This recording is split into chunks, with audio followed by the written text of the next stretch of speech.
Folks, Black Star Network is here.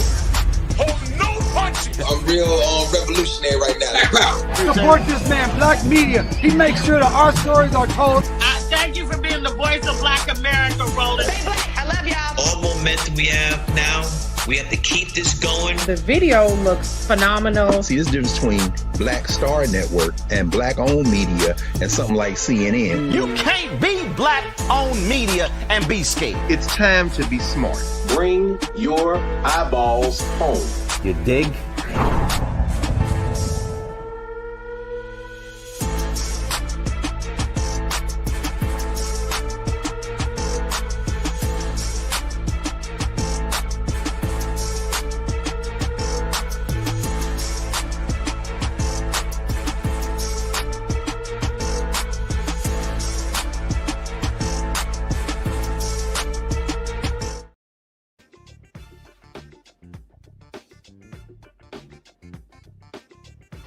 It's Thursday, January 29th, 2026, coming up on Roland Martin Unfiltered, streaming live on the Black Star Network. Fulton County, Georgia lawmakers call the FBI's search of a local election center an intimidation tactic. We'll talk with Fulton County's commission chairman on the show. The Haitian temporary protected status will end on February 3rd. The executive director of the Black Alliance for Just Immigration will talk about the implications for Haitian communities. The Huntsville, Alabama Police Department is investigating an officer's excessive use of force during the arrest of a black man caught on video. And the white cop, the former white cop who wrongfully murdered Sonya Massey, has received his sentence 20 years in prison. We'll talk from the family and the attorney, Ben Crump. Plus, House Democratic Leader Hakeem Jeffries critiques the Trump administration for being out of control while Republicans are neglecting hardworking American taxpayers. And our Black Star Network Marketplace will be joined by a supermodel and beauty industry innovator team as they team up to create a skincare line to make any skincare glow. That's right. It's time to bring the funk on Roland Martin Unfiltered on the Black Star Network. Let's go. He's got whatever the miss, he's on it. Whatever it is, he's got the scoop, the fact, the find. And when it breaks, he's right on time and it's rolling. Best believe he's knowing. Putting it down from sports to news to politics. With entertainment just for kicks, he's rolling. It's on go, roll, y'all. It's Roland Martin, yeah. Rolling with Roland now. He's funk, he's fresh, he's real, the best, you know he's Roland Martin.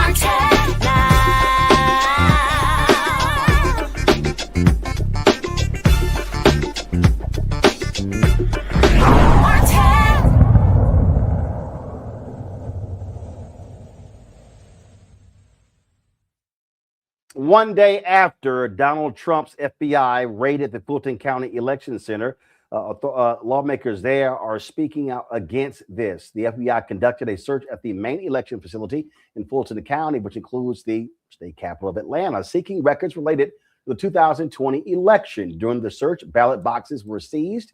Joining us right now is Rob Pitts, chair of the Fulton County Commission. Glad to have him on the show. Commissioner, how you doing? All right, can you hear me? Yes, sir. Loud and clear. All right, so let's get right into it. What the heck happened here? Here we are 6 years later, and Donald Trump is still fixated on Fulton County in 2020. It's unbelievable. I've been fighting the president and his cohorts since 2020. You'll recall, I told him back in 2020 when he was disputing our elections, accusing us of all kinds of things, that our elections were not fair, which nothing could be further from the truth. But I took it very personally because I was there. I knew what happened in State Farm Arena that night because I set up that operation for us. But I told him and then Representative Marjorie Taylor Greene and then Representative Matt Gaetz from Florida to stay the hell out of Fulton County. We know what we're doing. We know that our elections were fair. We know that they were open, and we know that they're transparent, and that every legal vote that was cast was in fact counted. Well, and that's been certified by the county, by the state, and we're talking about in Georgia Republicans. And so Donald Trump is basically saying, and here's the other thing that I keep fixating on. So what Donald Trump is saying is, so for every Republican who ran, the races were fine. Every Democrat who ran, their races were fine.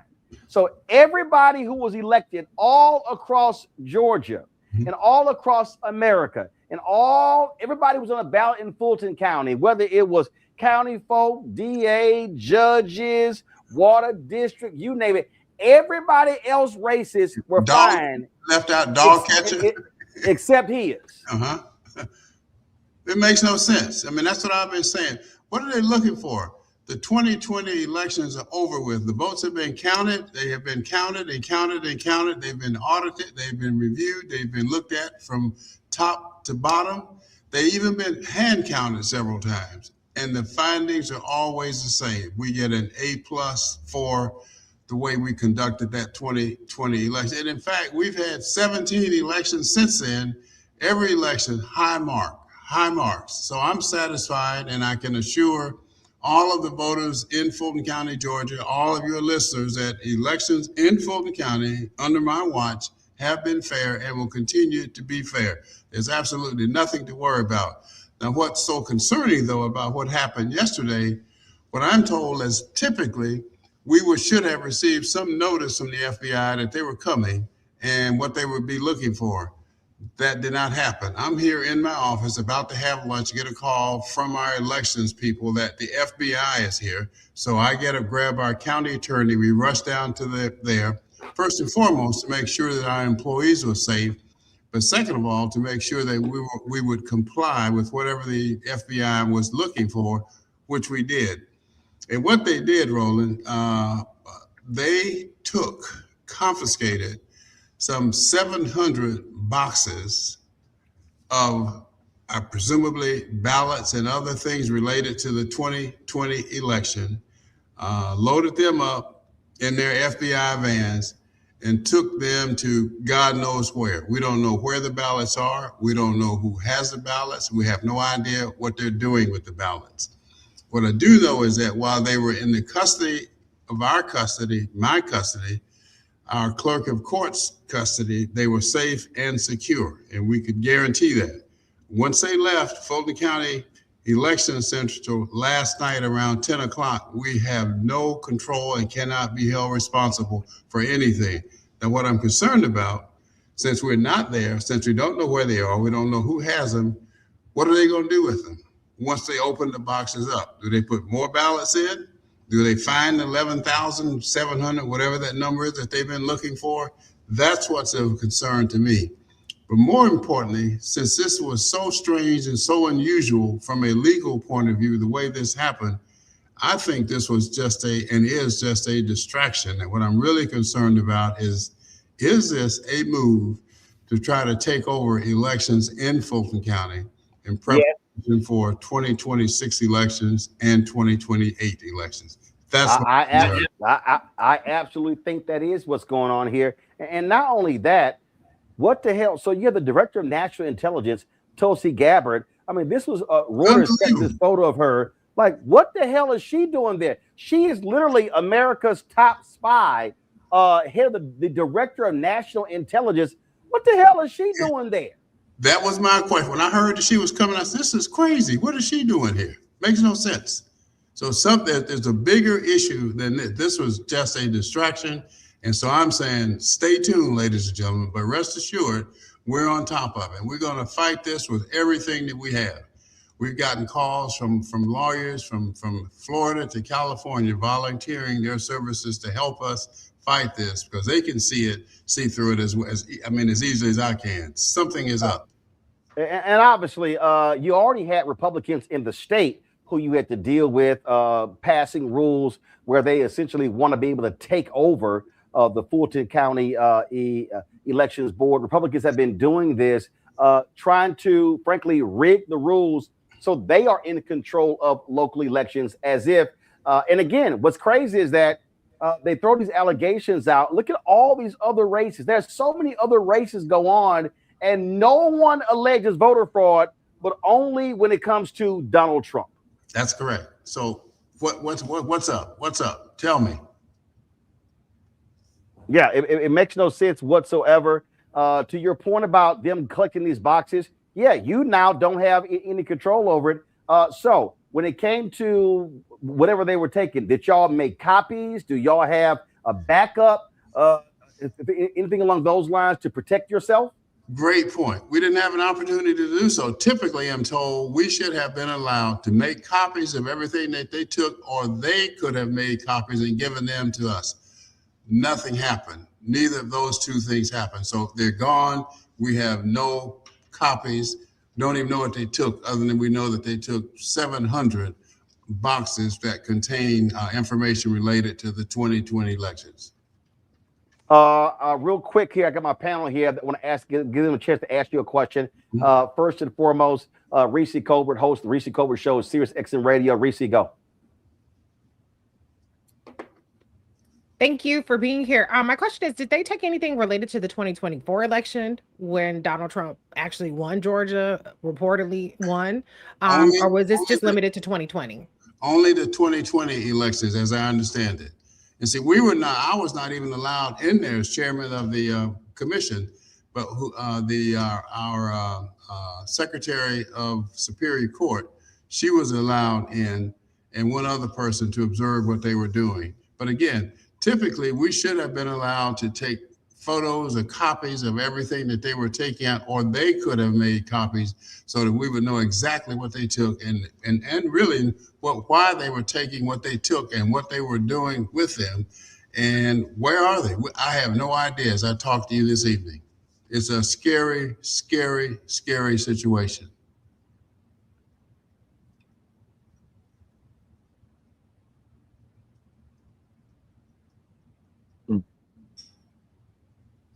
Sorry about that. Dr. Greg Carr, Department of Afro-American Studies, Howard University. Greg, go ahead. Thank you, Roland, and thank you, Brother Pitts. As I'm sure the lawyers have been calling, telling you, I mean, this authorization under the 1960 Civil Rights Act or the National Voter Rights Act, a couple of things. Is this really moot in terms of any attempt to change the 2020 election, particularly since I guess you all had the legal right to destroy those that information, those ballots, 22 months after the election, except for this judicial order you're under to preserve them. And even under the National Voter Registration Act, there's a 5-year statute of limitation. Are you concerned at all about any attempt to overturn the 2020 election in Georgia? I don't know how they got this federal magistrate to sign off on this in the first place. And is this really about attempting to sow doubt for 2026 and perhaps even 2028? That's exactly what I think is going on. I've said before, a distraction is a term that I use, and something bigger and more sinister is at stake here. And I think what that can be would be taking over elections in Fulton County, running our elections as they see fit for 2026, but more importantly for 2028. Okay, Roland, I just want a quick follow-up.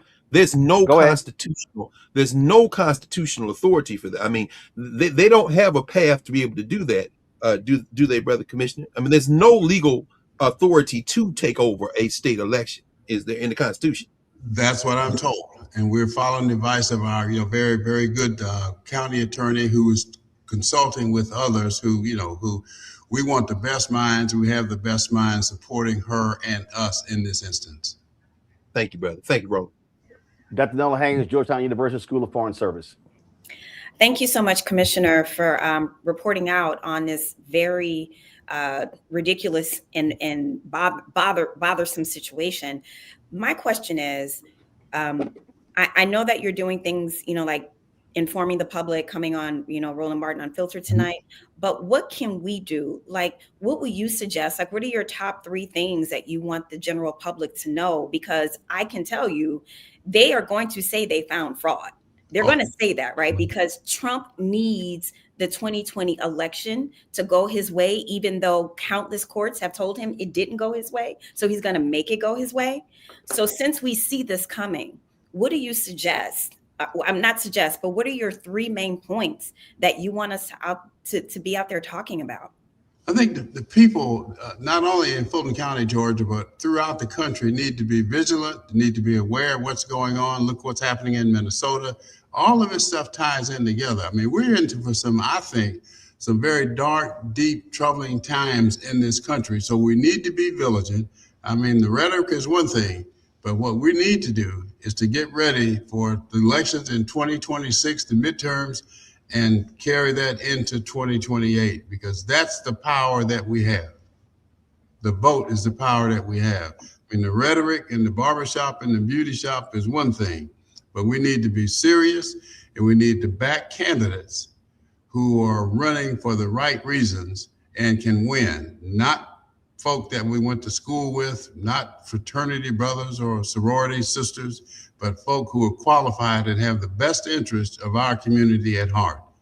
You must back and support and get out the vote and vote. Well, I don't believe anything that comes out Trump administration, especially when it comes to voting. And so if they all of a sudden say, oh, we found the smoking gun, they are lying. Absolutely. Rob Pitts, we certainly appreciate it. Thanks a lot. Thank you so much for having me. All right. Also, folks, the ranking members, the Democrats on the House and the Senate Select Committee on Intelligence, they sent a letter to Tulsi Gabbard demanding to know why the hell was she there. They say in the year since your confirmation as Director of National Intelligence, you have puzzlingly sought to dismantle elements of the intelligence community organized to identify, assess, and counter foreign threats to U.S. elections. This has included dismantling the Foreign Malign Influence Center, the product of bipartisan legislation in 2019, declassifying a range of classified materials associated with the 2016 presidential election in an apparent attempt to rewrite the well-established public record generated by the Special Counsel Investigation and the bipartisan Senate Select Committee on Intelligence Investigation, and paralyzing intelligence production on foreign plans and intentions towards future U.S. elections. In parallel, the Attorney General and Director of the Federal Bureau of Investigation have dissolved the Foreign Influence Task Force, which was established under President Trump's first term.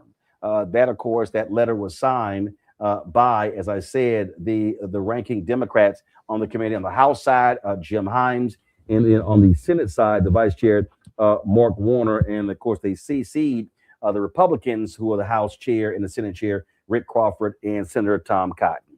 All right, folks, got to go to break. We come back. We're going to talk about the temporary protection status for Haitians that is expiring on February 3rd. And so lots to talk about that. Lots more to cover as well right here. Roland Martin Unfiltered on the Black Star Network.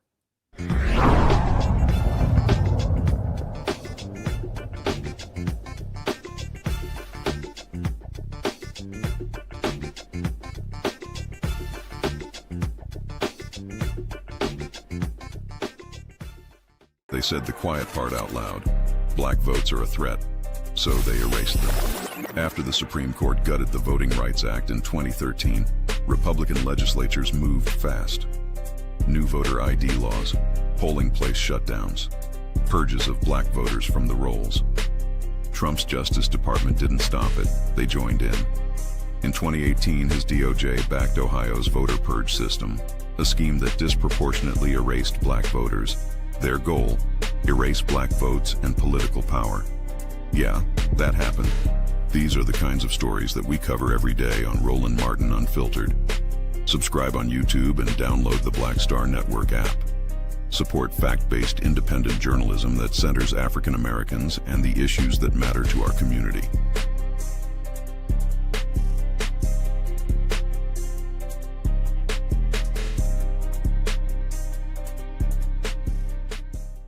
If in this country right now, you have people get up in the morning and the only thing they can think about is how many people they can hurt, and they got the power, that's the time for mourning.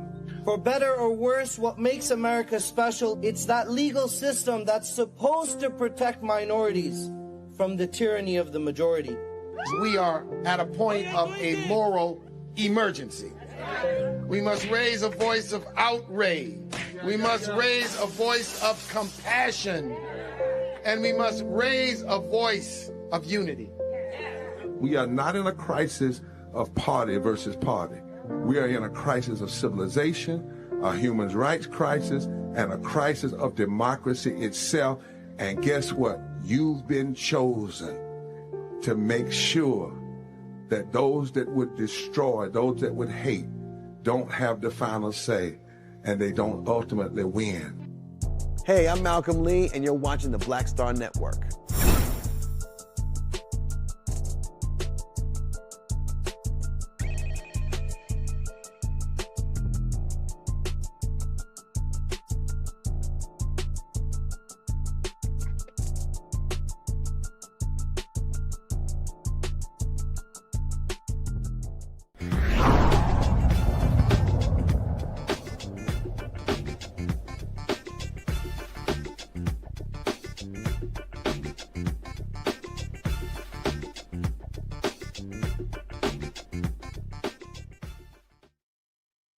Folks, the temporary protected status for Haitians expires on Tuesday. That's right, on Tuesday, and Haitians are fighting back. Trump, of course, is all behind this decision. The temporary protected status program for Haitian immigrants will end, as I said, on February 3rd at the orders of the Department of Homeland Security, Secretary Kristi Noem, even though the U.S. State Department still lists Haiti under a level 4 do not travel advisory. According to the Trump Department of State, the travel advisory is due to kidnapping, crime, terrorist activity, and limited health care. Nana Jumfi, the executive director of the Black Alliance for Just Immigration, joins us right now. Nana, glad to have you back on the show. So walk us through this. What does this mean? What's going to happen to those Haitians who are in this country beginning on February 3rd? So what is going to happen is they're going to have their temporary status or protective status taken away from them. And we're not talking about people that just got here yesterday. The temporary protective status for Haitians started in 2010 with the earthquake that was so massive and killed so many people that we all remember. And we've had people that have continued to be in temporary protective status since that time, not just because people forgot, but because the government of this country over and over again has looked at what is happening in Haiti, has looked at the conditions that people would have to return to, and has said no, that the conditions in Haiti are such that the people should not be forced to return.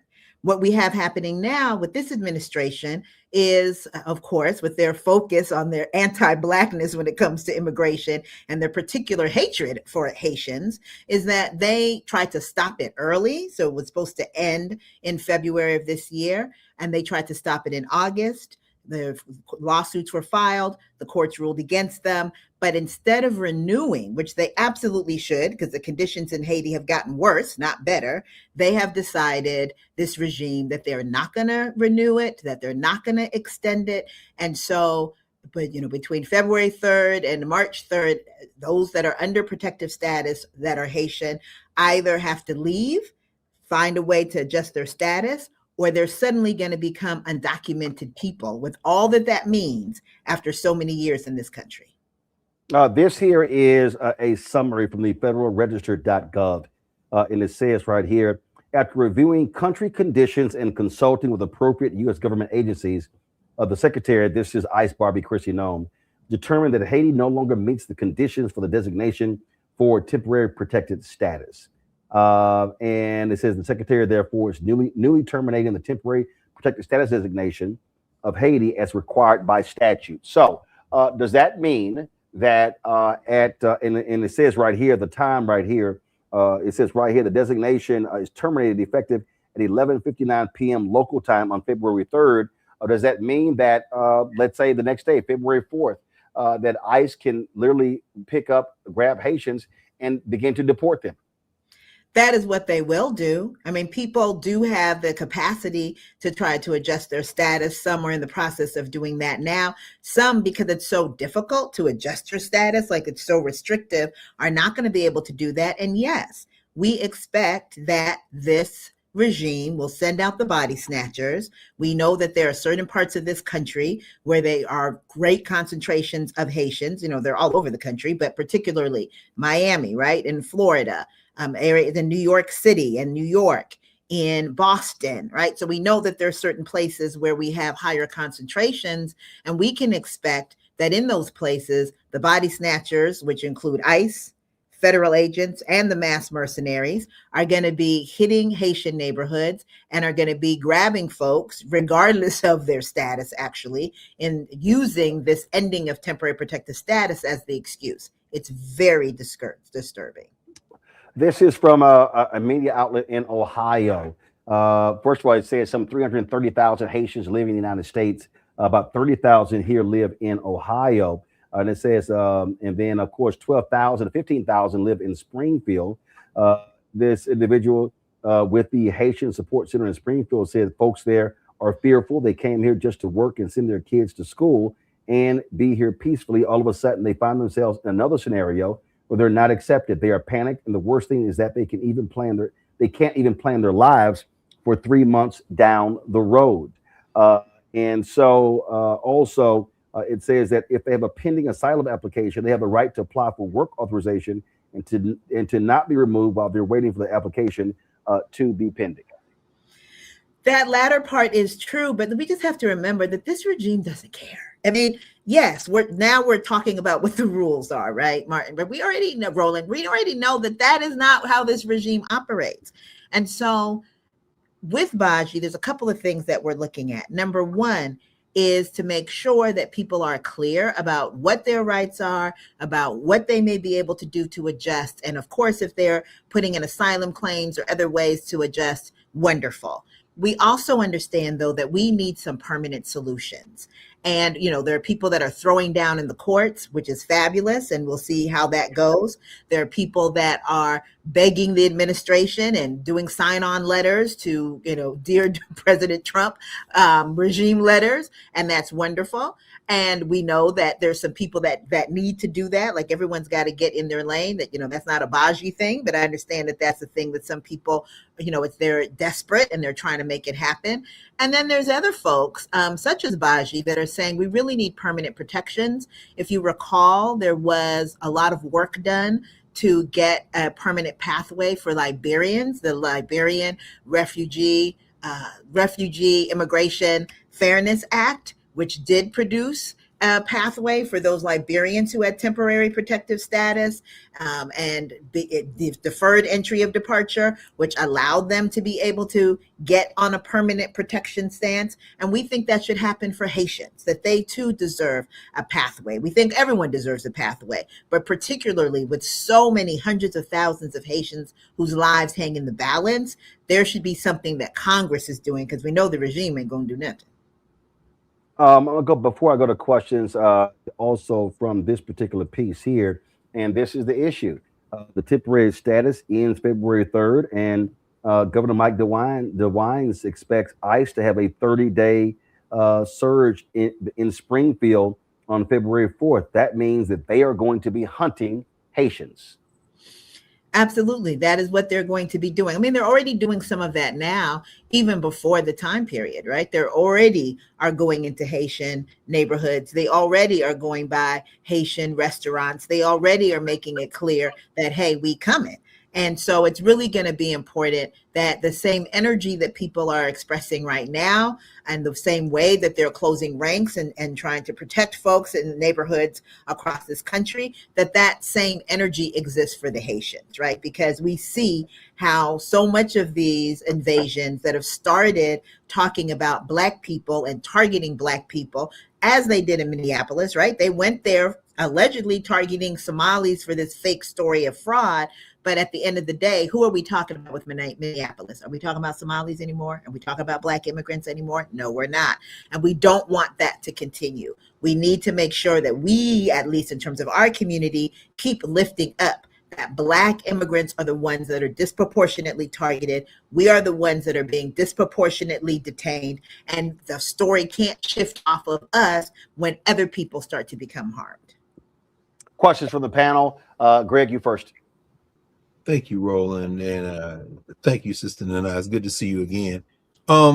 We saw what the Ninth Circuit did yesterday by saying that Nome and these fools, what they did with the Venezuelans and the Haitians was illegal. Of course, it didn't help the Venezuelans. But any updates on, I guess, we're expecting a ruling any day now here in D.C. with the federal judge as it relates to TPS for the Haitians?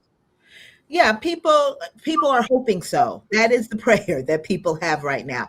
I'm serious when I say that people are in really desperate energy. You know, when you think about it, you've been living here, you have family here, you're working here, you have community here, you have a house, you have apartment, you know, all can just be gone just like that. All of a sudden, your whole life can become different. Your whole life can shift. And so people are really hopeful. Kudos to those organizations that have filed these lawsuits and are really working to try to use the courts as much as possible. But we also understand that that in itself is a process, right? We've seen this before. The last Trump administration legal action was able to stop things for the entire time of the administration. And when the Biden administration came in, we were able to keep people here. This time, we've seen that they've played it differently, right? They've learned from the last time they were in power. And so they're going to fast track it. If it's something that comes out in our favor, they're going to fast track it to try to get it to the Supreme Court, or at least get it to a place where they can get a ruling in their favor. Of course, we know that, so people are getting ready for that.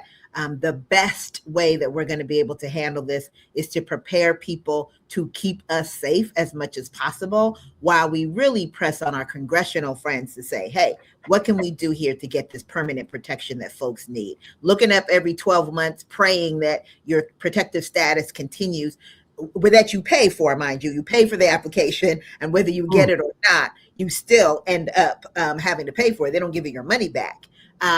Doing that every 18 months is just ridiculous anyway. It's not a way to live. None of us that are talking right now would want to have to figure out, am I still going to be able to have my job, my house, everything that I have as my stability every 18 months, depending upon the whim of whoever's in the White House. Yes, ma'am. Gracie? Thank you for being here. With this surge of terrorism that they're planning to inflict on the Haitian community, we know that we can't necessarily trust white nationalists to distinguish between different nationalities and ethnicities. But what I'm curious about is what we've seen this administration do in terms of what they call third party country deportations. Have you heard any reporting, or have you seen any data as to whether people this administration are trafficking from Haiti are actually getting the opportunity to go back to Haiti, or are they ending up in other countries, like kind of what they've been doing with migrants from other countries, sending them to Djibouti or South Sudan or other places? So here's what's very interesting, and thank you so much for that question. First of all, this administration is not so much about the deportation as it is about the detention. I'm not saying they're not deporting people, but where the money is and where the cruelty and the terror is in the detention, right? This is where Geo Group, this is where Core Civic, this is where the billionaire friends of this regime are getting fat through the slave labor, through the money that they're getting from the federal government to be able to, replenish their pockets and put more money in and, make them richer than God. That's their goal. And they're using this detention to be able to do that. When they kick people out, then of course they're losing the number of people that they can actually get money off of. And they also lose the excitement. It's like when they're in the detention, it's almost like the Coliseum. Their bloodlust is not as satisfied as the deportations. But to your point, if folks cannot be returned to Haiti, then they are going to return them to any of these countries with which they have entered a third-party agreement. That hasn't started with Haitians en masse at this point, but if they have 300,000, even if they grab 10,000, they know that they're going to have some place to take folks. And that's going to happen under these agreements, right? And so it'll be interesting to see how that moves, but more interesting to see how we stop it. Nola? Thank you so much for all of the information that you just gave. I have an extreme fondness for Haiti, being from New Orleans, and even my last name, which is my last name that I actually don't tell people, which is French. I have a huge deep love for the Haitian community and the way that this country has treated Haitians throughout time. Even me remembering the Clinton administration, right? Turning boats around, not wanting Haitians here, and all the different times that this kind of beast has reared its head over and over and over. So my question I'm struggling to ask, why do folks still want to be here? I know that might be a horrible question and a rude question, but I'm just at the point where this regime is so destructive. We already know what the outcome is going to be. We already know that the Supreme Court gave Trump presidential powers over the travel ban. We already know what's coming. So I'm just like, at this point, y'all, I don't know, like, is there somewhere safer? Is there somewhere else? Because this is insane to me that the Haitian community has to go through this all the time. I'm sorry. I'm just at my wits. No, look, I get it. I absolutely get it. And it's a question, that even I'm from Ghana originally, right? Born in the United States, parents from Ghana, and like a Toyota, I still claim my, made in Kansas. I still am Ghanaian. I mean, you got folks that are Black American. Oh, okay. But you got some folks that are Black American that are like, get me out of here, right? Let alone. Yes, that's where I'm coming from. But here's what we have to remember. Haiti's the way that Haiti is because, in large part, especially in this modern time, because of the United States, right? And so a lot of times the reason that people are here is because the US is there. The reason that people are in Europe is because Europe is in our countries, on the Caribbean, in our countries, and on the continent. So people are coming as a direct result of what is happening in our countries. And so when we look at migration, if we think of it as a human right and as a natural, like if people didn't migrate, there'd be nothing but Africans. We migrated around the world to make all these other people, okay? They would not be here if we did not migrate, right? And so that piece is important to remember. And we have a right to chase and to connect and reconnect with our relatives who are all the Black people of the diaspora. The earth is our turf. Wherever our Black people are, who we know have been displaced most forcibly, whether that was through enslavement or through conditions that pushed us out of our countries, we have a right to connect to that. We have a right to connect to our resources. These folks have dug out our resources, made themselves fat, rich, and happy, and then want us to stay where they have carved out of. No, we're coming here to reconnect with our resources. And we have a right to reconnect with our relics, right? We have a right to reconnect with what they've caught up in their museums, what they've taken and put in their universities, all of that comes from us. We have a right to do that. And so it's almost that migration in a way for Black people, wherever we go, is a form of reparations, whether we're going back to the continent, whether we are going to to Europe, to the Caribbean, to the East or the West, because we are the people that have given the resources, the culture, the everything to the rest of the world on a diasporic level. And therefore, wherever you are as a Black person, you deserve to be anywhere. If you want to be on the North Pole, Australia, wherever it is, the earth is our turf. All right, then. Well, we appreciate it. And I will certainly pray for our Haitian brothers and sisters when that temporary protected status ends on Wednesday. Thanks a lot. Thank you so much, all of you. Thank you. All right, folks, got to go to a break. We'll be right back. Roland Martin Unfiltered on the Black Star Network. When we come back, we'll talk about the Sonya Massey case. The former cop who shot and killed her, he is going to prison for a very long time. Plus, we'll talk about a shooting that was captured on tape in Huntsville, Alabama as well. All of that on the Roland Martin Unfiltered. Don't forget to support the work that we do. Join our Bring the Funk fan club. That's critically important. Your resources allow us to be able to do the work that we do. And so we appreciate all the work of people who have donated in the past. The goal is to get 20,000 of our fans contributing on average $50 each a year to support Roland Martin Unfiltered, support all of our shows on the network. Of course, our new show, our new daily show, The Breakdown with Brittany Noble. We launched today our health show, Second Opinion with Dr. Ebony Jade Hilton. We're going to be restreaming that right at the conclusion of my show as well. We've got a Balanced Living with Reverend Dr. Jackie Hood Martin. And y'all keep sending y'all comments. Greg is here. I'm here. They keep saying, man, I told them, I said, there going to be new episodes of the Black Table. I told y'all. Soon. Yes. Carol's on me. All right, so we're going to have new episodes of the Black Table. And then, of course, the other side of change with Bria Baker and Jamia Burley as well, our millennial host. So all of this, folks, the resources that we spend go to fund all of this. And so your support is critically important. Cash App, use the Stripe QR code. You see it right here. You can also use that for credit cards as well. Checks and money order, make it payable to Roland Martin Unfiltered. P.O. Box 57196, Washington, D.C. 2003 7-0196. PayPal, R. Martin Unfiltered. Venmo, RM Unfiltered. Zelle, Roland at RolandSMartin.com. Roland at RolandMartinUnfiltered.com. We'll be right back.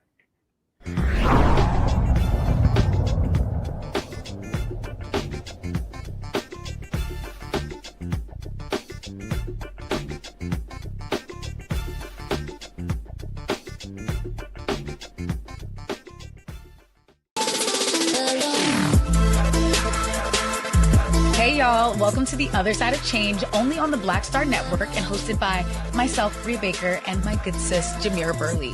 We are just two millennial women tackling everything at the intersection of politics, gender, and pop culture. And we don't just settle for commentary. This is about solution-driven dialogue to get us to the world as it could be and not just as it is. Watch us on the Black Star Network, so tune in to The Other Side of Change.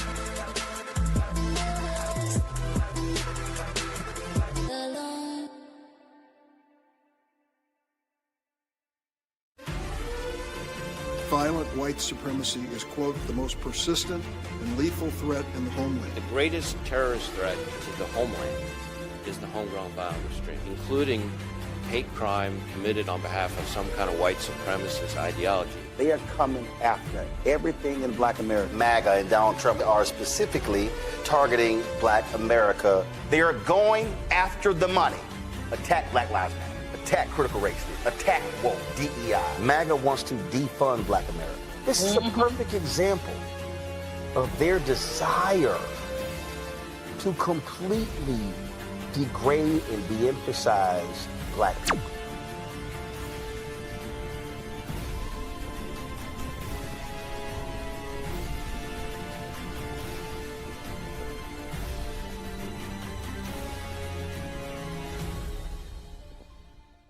What's up? It's your girl, Tamika D. Mallory, and you are watching the Black Star Network.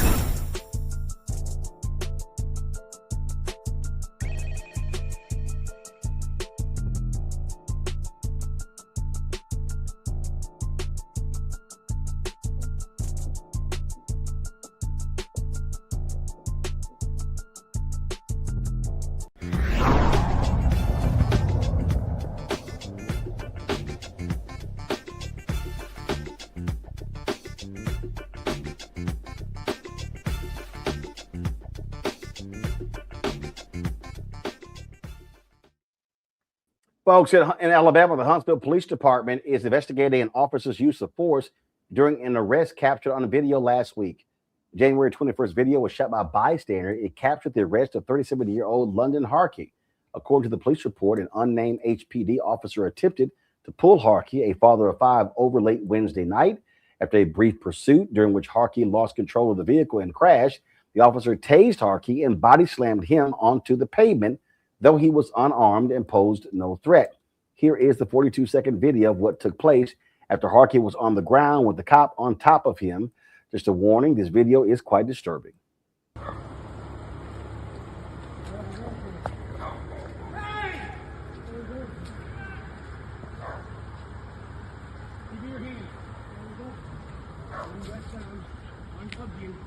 In the middle of the street, I got a car coming towards me.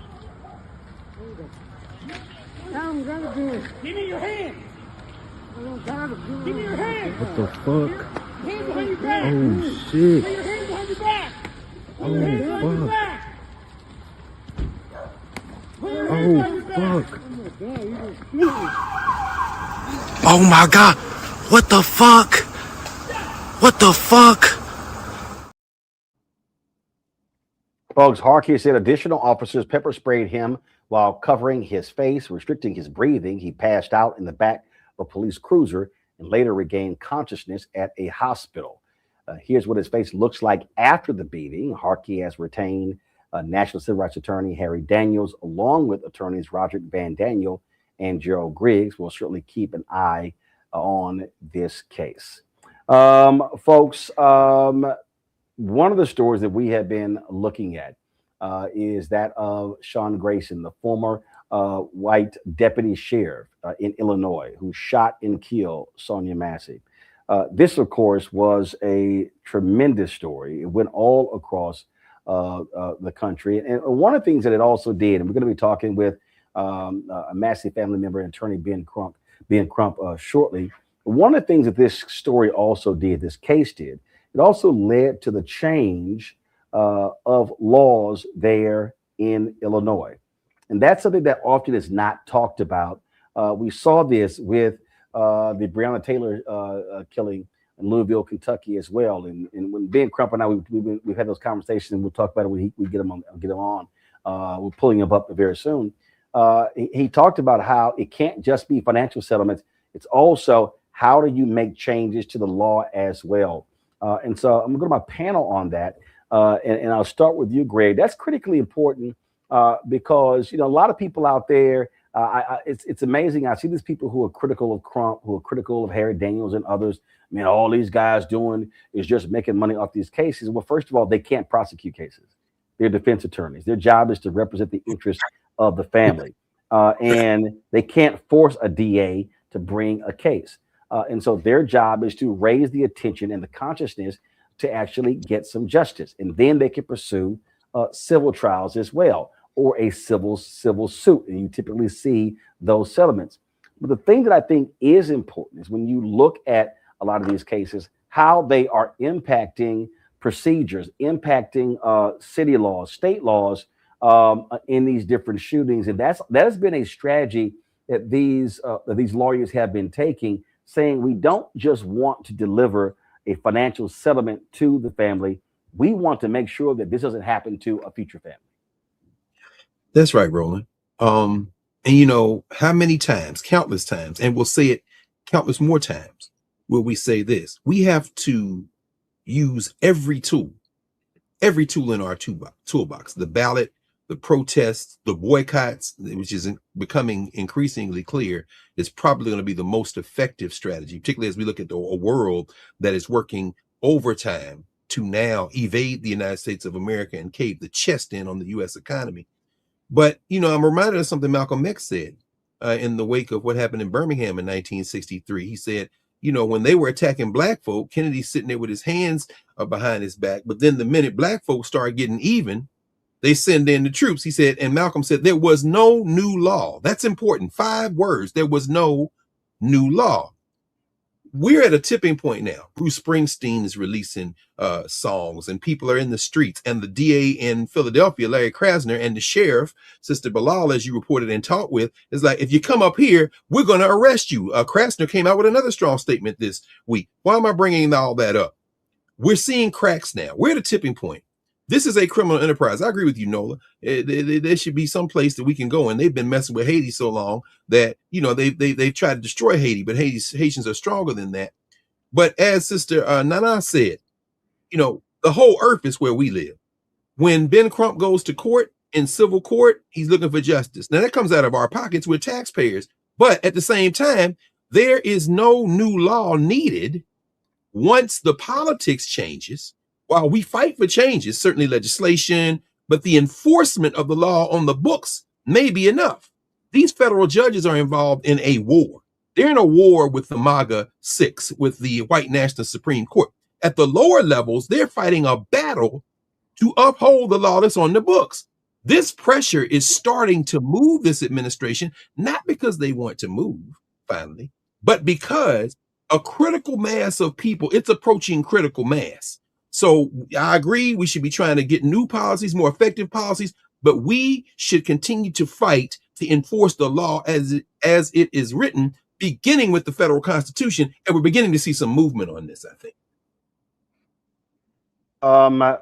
Reese, on this particular point, again, this work is critical because as a part of these settlement negotiations, that's when the families and the attorneys have the most leverage and influence to be able to enact change. You also utilize the public attention.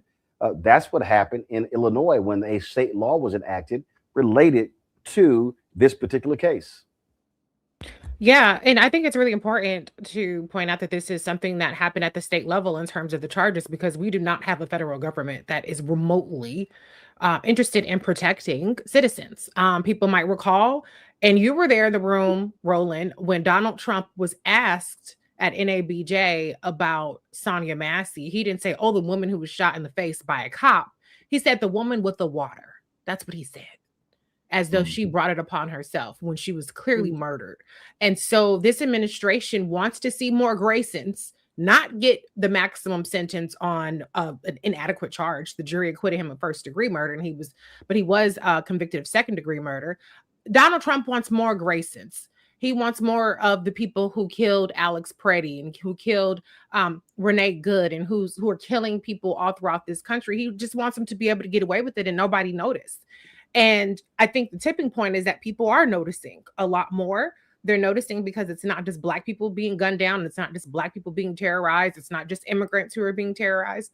But we cannot wait on anything to change hands in terms of the federal government. We cannot wait on a filibuster-proof majority in the Senate to get past the George Floyd Justice and Policing Act or whatever iteration, however many more Black people have become hashtags by the time they get their act together.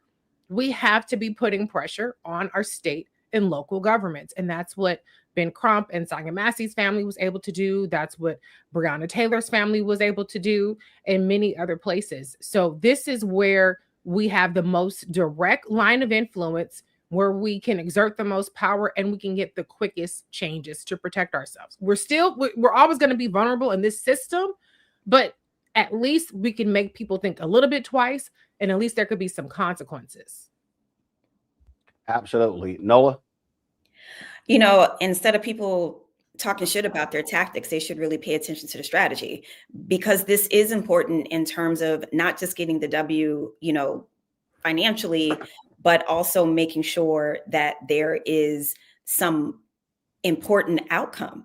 And that is one of the things, to be honest with you, that is missing, you know, from a lot of what we want to see from our congressional members, from the CBC. I mean, that everyone I talk to wants to know, where are they? What's the strategy? So instead of, you know, just kind of using your Twitter fingers to talk crap about, you know, people who are out there trying something, right, and being effective, maybe we need to, you know, borrow from the Panthers and other organizing groups who came together and actually sat in rooms and actually came together and strategized and thought through things. And I think that's a piece of this that's missing. We're not doing that. And for me, honestly, the law, when I think about it, I have kind of like a love and hate tension between it. But historically, for Black people, not always, it's the one space where we get some level of humanity, which is so strange because the law was built to do the opposite, especially for Black people. But it seems to be the space where our humanity is justified, right? So again, you know, I just think that we should be focused on strategy and outcomes, because what we have ahead of us, y'all can pop off all you want to on social media and talk crap all you want to, but at the end of the day, it really is about boots on the ground and getting the work done. And there's a lot of work that needs to get done. So I'll say this here before we go to a break, and we're still trying to reach Ben Crump and get him on. Anybody who, when we talk about policing, and if anybody is wasting their time yelling and screaming, what's the Congressional Black Caucus doing? That tells me they have no idea what the hell they're talking about. The changes when it comes to policing, police departments, and sheriffs, it's the state, the county, the city. The cop that shot and killed Sonya Massey wasn't a cop. He was a deputy sheriff. That's county. He wasn't with the city police department. He was a deputy sheriff. That's county. So when you're trying to change laws, you have to be changing state laws, county laws, city laws. So bitching about the Congressional Black Caucus in DC is stupid. Congress passes laws that impact federal law enforcement. Federal. Now, the laws they pass can also have an impact on cities and states, depending upon how you structure the funding. But that's the thing. And so with people out there who don't understand all these different things, that's why there were a lot of folk for a long time who were yelling police reform, and they were marching on DC. Then it hit them, wait a minute, if we start electing different DAs, then we can impact police reform or impact criminal justice reform, because the district attorney is at the heart of determining who gets charged and who doesn't. And so people need to understand, we always talk about this here, how do you connect the dots and understand the difference between who does stuff on the city level, the county level, state level, and the federal level. We come back, we're going to talk about the sentencing of the man who shot and killed Sonya Massey, and what the family had to say in today's news conference. You're watching Roland Unfiltered on the Black Star Network.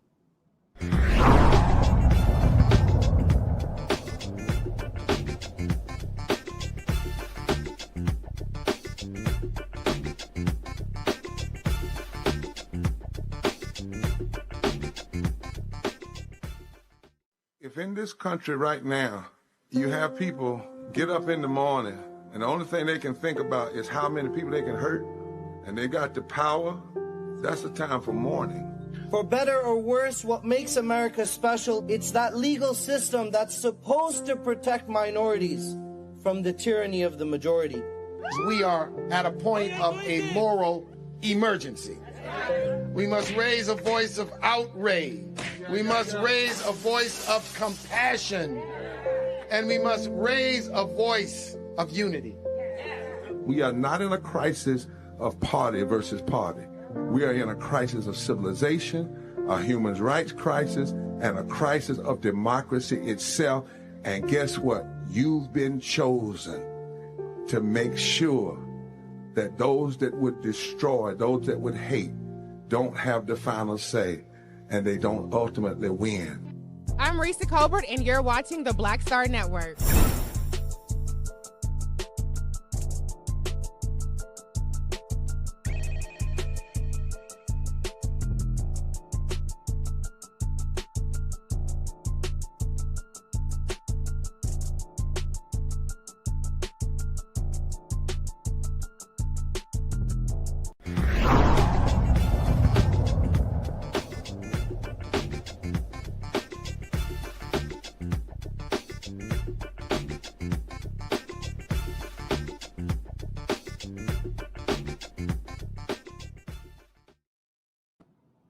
$20 That's what a jury sentenced Sean Grayson to prison for the second-degree murder of Sonya Massey. She was shot and killed in 2024 after she had called 911 to report a possible intruder at her home in Springfield, Illinois. Well, the intruder happened to be a deputy sheriff. Judge Ryan Cadigan sentenced Grayson, a former Sangamon County Sheriff's deputy, to 20 years in the Illinois Department of Corrections, followed by 2 years of mandatory supervised release. He has the right to appeal his sentence. Sonya's family says they are grateful that the judge gave the maximum sentence, but 20 years simply is not enough because she will never, ever come back to life. Jesus.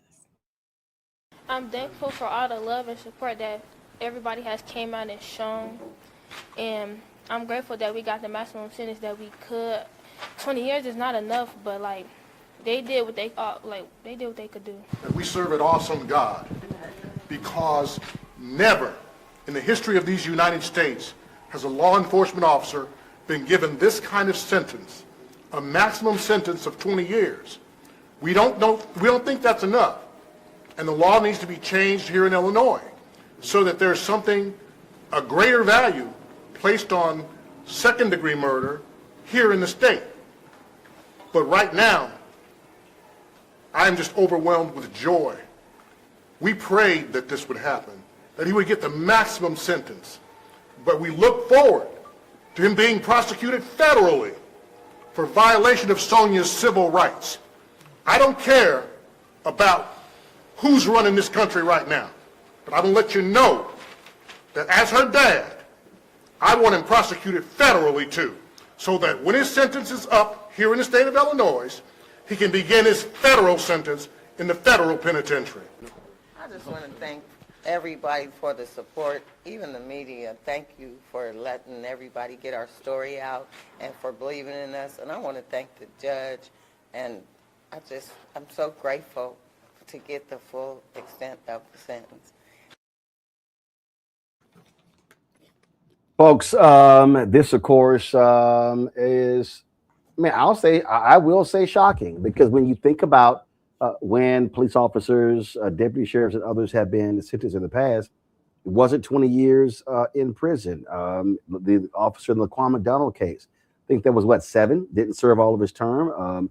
Derek Chauvin, of course, who murdered George Floyd. That's what, but thank goodness that this officer got the 20 years in prison.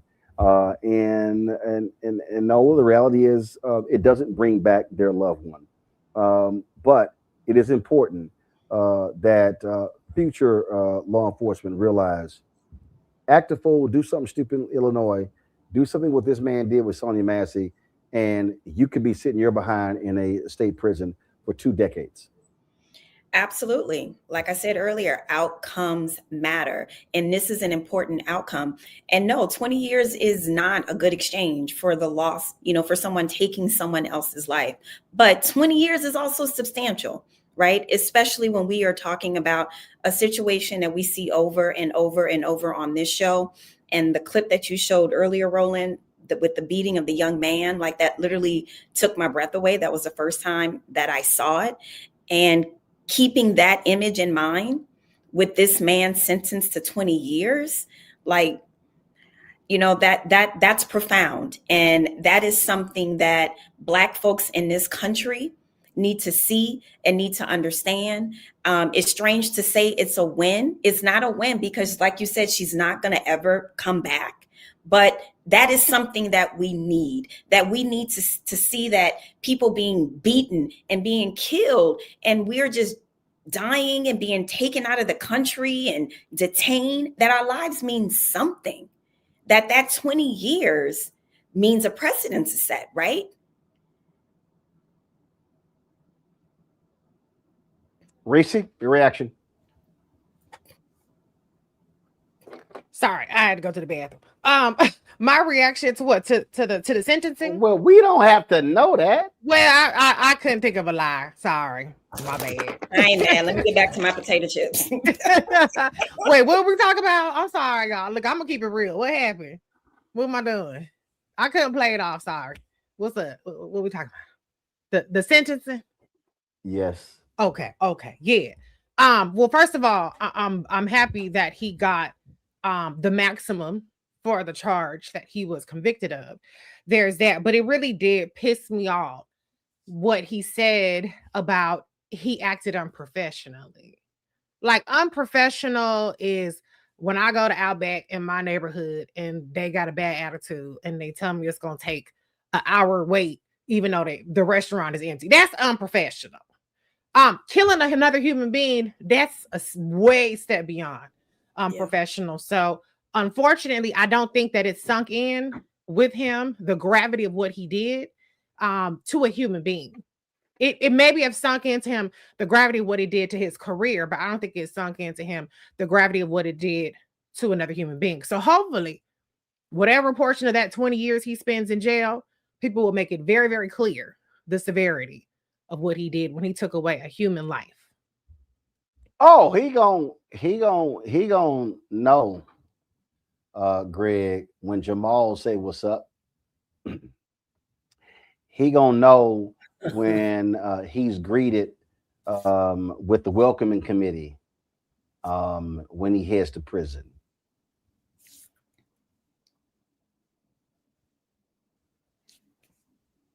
Greg?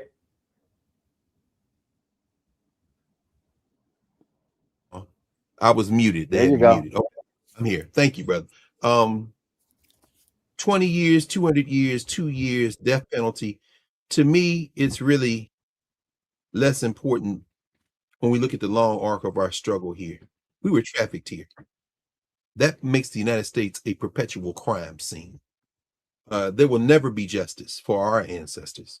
The question of reparations is really about self-repair, as our friend Randall Robinson used to say, as he fought for reparations his whole adult life. But ultimately he said, no one can help you repair yourself. As you've talked about many times, and so many of us have talked about, Mamie Till keeping that casket open for her 14-year-old son, Emmett.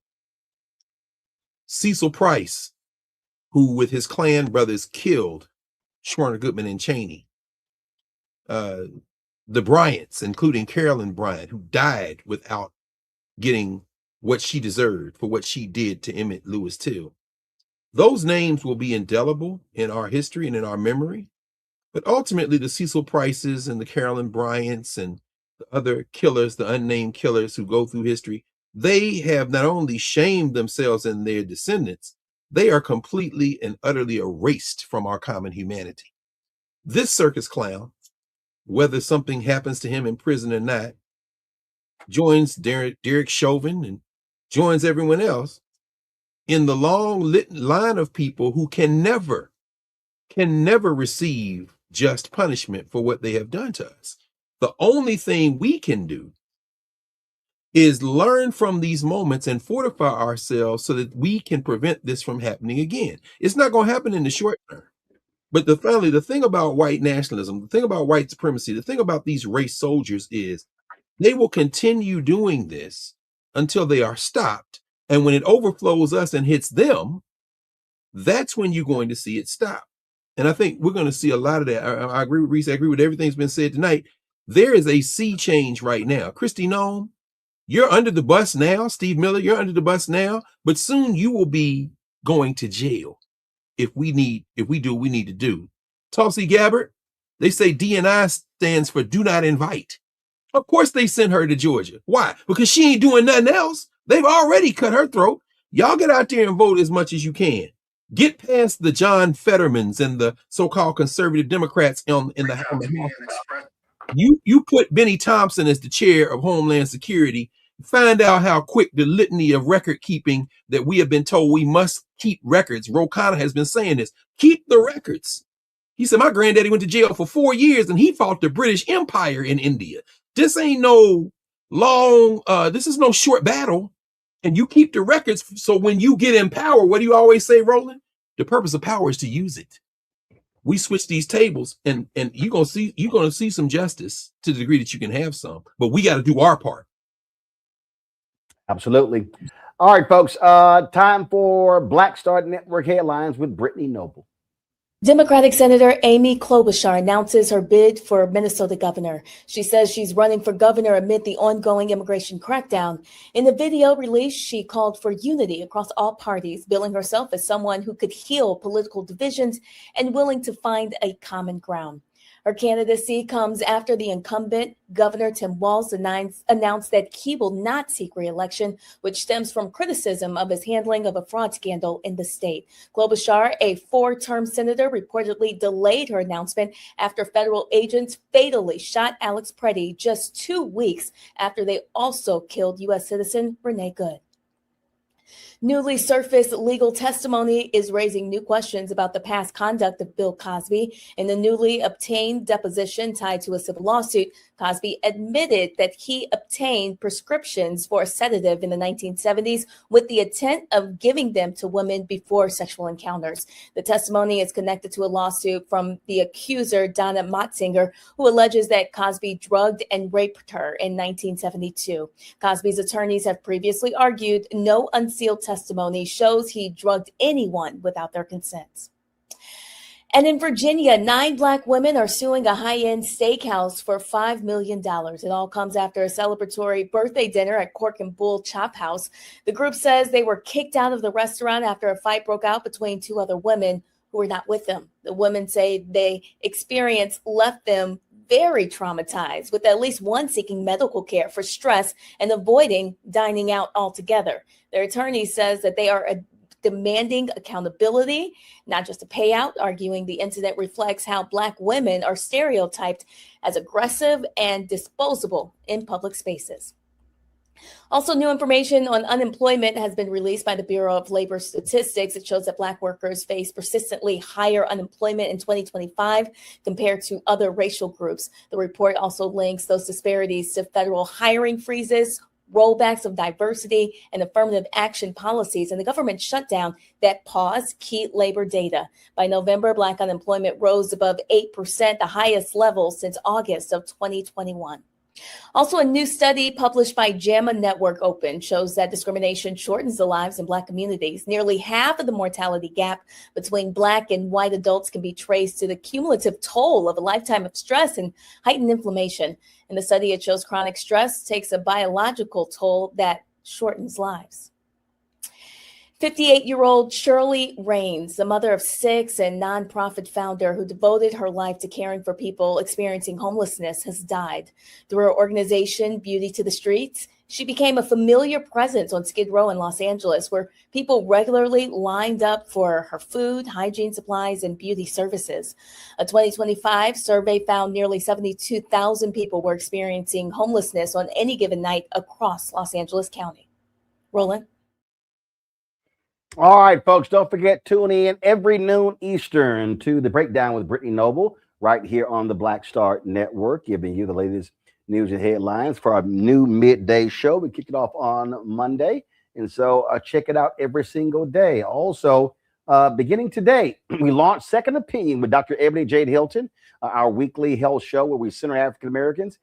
In this first episode, talking about flu outbreak, Black maternal health, some really important topics. You do not want to miss it. So we launched it today at 11 a.m. Eastern. It's going to air every Thursday, and we're going to restream it right after tonight's show. So you want to stick around for that. Again, Second Opinion with Dr. Ebony Jade Hilton right here on the Black Star Network. All right, folks, going to a break. We come back. More to talk about. And y'all know we got to get into some good stuff that will get you focused. We'll be talking about Congressman Hakeem Jeffries, talking about this out of control Congress and Republicans not doing their job. Jobless claims, guess what? They've gone up in the country. And of course, our Shop Black Star Network segment on the issue of beauty. All of that right here. Roland Martin Unfiltered on the Black Star Network. Back in a moment.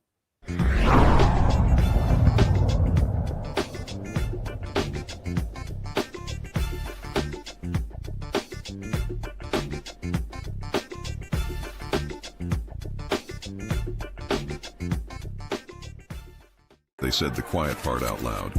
Black votes are a threat, so they erased them. After the Supreme Court gutted the Voting Rights Act in 2013, Republican legislatures moved fast. New voter ID laws, polling place shutdowns, purges of black voters from the rolls. Trump's Justice Department didn't stop it, they joined in. In 2018, his DOJ backed Ohio's voter purge system, a scheme that disproportionately erased black voters.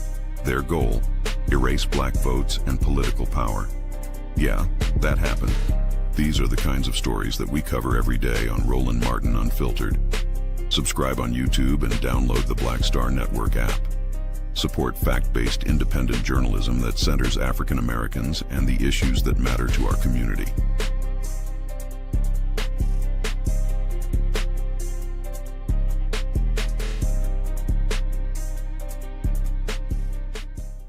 If in this country right now, you have people get up in the morning and the only thing they can think about is how many people they can hurt, and they got the power, that's the time for mourning.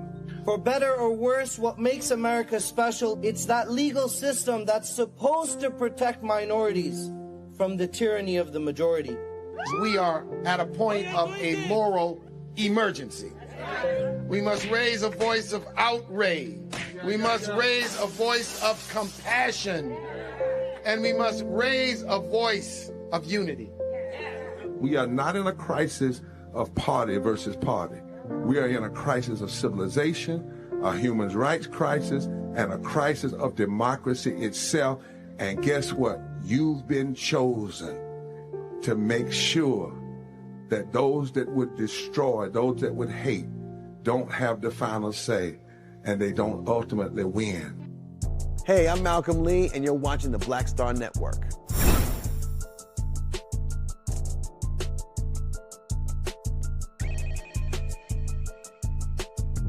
Hatred on the streets, a horrific scene, a white nationalist rally that descended into deadly violence. White people are losing their damn minds. As an angry pro-Trump mob storms the U.S. Capitol, we've seen shootings. We're about to see the rise of what I call white minority resistance.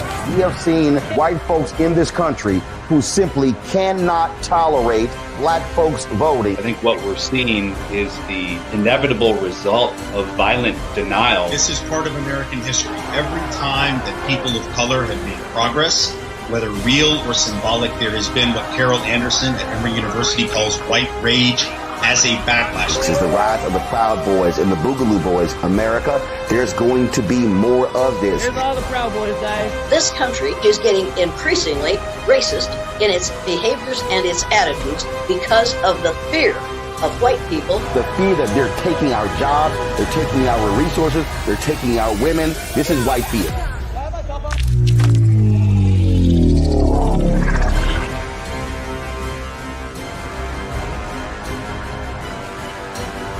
Folks, Black Star Network is here. Hold no punches. I'm real revolutionary right now. Support this man, Black Media. He makes sure that our stories are told. Thank you for being the voice of Black America, Roland. Stay black. I love y'all. All momentum we have now, we have to keep this going. The video looks phenomenal. See, this difference between Black Star Network and black-owned media and something like CNN. You can't be black-owned media and be scared. It's time to be smart. Bring your eyeballs home. You dig?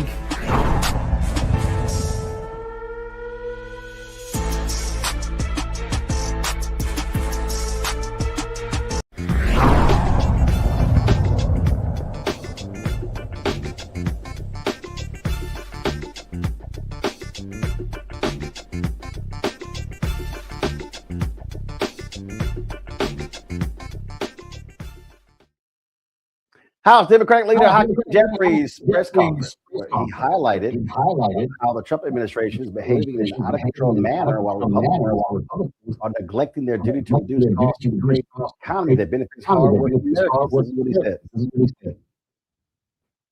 1 year into the Trump administration, the situation here in America is a complete and total disaster. Donald Trump and Republicans have failed the American people in every possible way. The cost of living is completely and totally out of control. Housing costs out of control. Grocery costs out of control. Electricity bills out of control. Healthcare costs out of control. Child care costs out of control. America is way too expensive, and Donald Trump and the Republican Party has done nothing about it. Under Republican policies, costs haven't gone down in America, costs have gone up, including for reasons that relate directly to Trump's tariffs, which have increased costs by thousands of dollars per year on everyday Americans. We have a broken healthcare system and a Republican healthcare crisis. Republicans have enacted the largest cut to Medicaid in American history. Hospitals, nursing homes, and community-based health clinics have closed because of toxic Republican policies in the One Big Ugly Bill.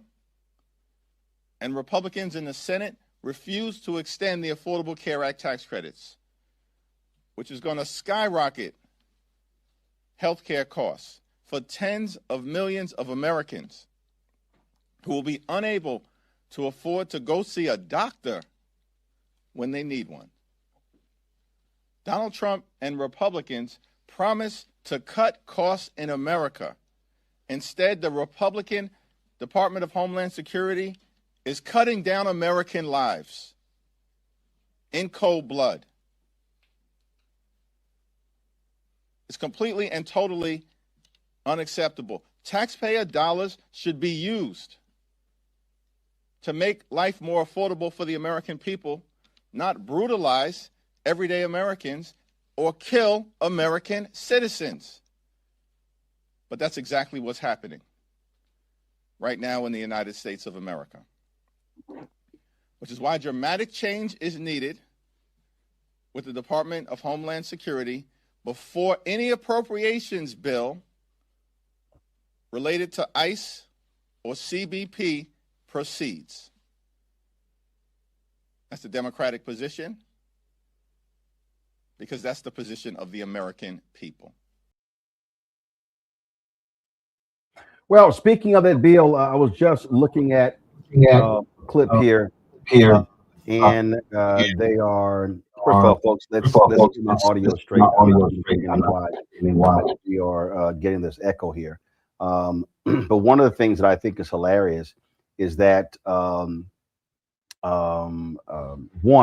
a deal apparently has been cut where they're going to move forward on a spending bill that will fund 5 different agencies through September, but there's going to be a 2-month extension on the DHS. A 2-week extension on the DHS budget to allow time for negotiations. What you're seeing here, Greg, they wanted to, of course, try to pass this budget to keep the government stop the government from shutting down. Democrats, after the shooting, the murder of Alex Preddy, all of a sudden realized, hey, DHS budget is a hot issue here. What do you make of this deal? Fine, we'll move forward funding for 5 agencies. We'll withhold DHS, and then we'll negotiate that later. That's what's going on as we speak. That's apparently that negotiation just took place, and so they probably going to be voting on. Give me 1 second. I was just looking at this here. I was looking at several posts. So they're probably going to be voting on this new funding deal tonight. Yes, well, the MAGA Muppet, Mike Johnson's going to have to bring the House back. He did what he has been doing in his desperation, which is try to slow everything. But yeah, as you said, they've since we went on air, they've come up with a deal to pass 5 of the 6 remaining spending bills. I think they had 6 total, but 5. And and we heard Leader Jeffries yesterday, I want to say as they were saying, it's going to be hammered out. It's going to be hammered out. He said, yeah, but it's not going to be with any infinite time. There's going to be some time limits. And it looks like the time limit, at least as it's being reported, as you're talking about it, is 2 weeks to do DHS. I think it's important to understand that these last 2 killings, White Death, unfortunately, has a way of putting things where they need to be put. How many times have you talked about James Reeb or Viola Luiso or any of the number of white folks who lost their lives during the quote unquote civil rights movement? Right now, as we've been seeing last couple of days, Kristi Noem is trying to blame Stephen Miller. Miller has been exposed now. Bovino has basically been pushed out. Marble-mouthed Homan is up there mumbling and stumbling. But at the end of the day, what we're really seeing is a White House in disarray. It's clear that the chief of staff, Susie Wiles, doesn't like Stephen Miller and vice versa. And Ice Barbie's alleged boyfriend, Corey Lewandowski, who of course is Trump's friend, is another enemy of Susie Wiles. And so they're in disarray. But this White Death and this mass movement that's only going to get larger has backed them into a corner. And so as a result, Chuck Schumer, somebody dropped a spine off to him in Brooklyn, apparently over the last couple of days. And as a result, he, who is pretty feckless as a politician at this point, has the steel to say, no, we're not going to do this.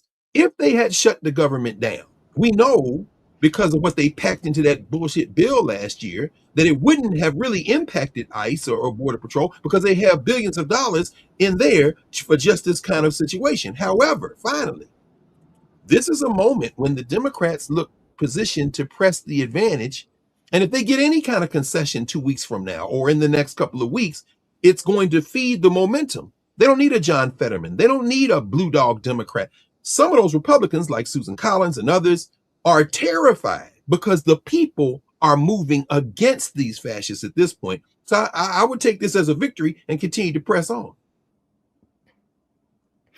The other thing here is when you talk about jobless numbers, that is really important, Reese, when you start looking at that.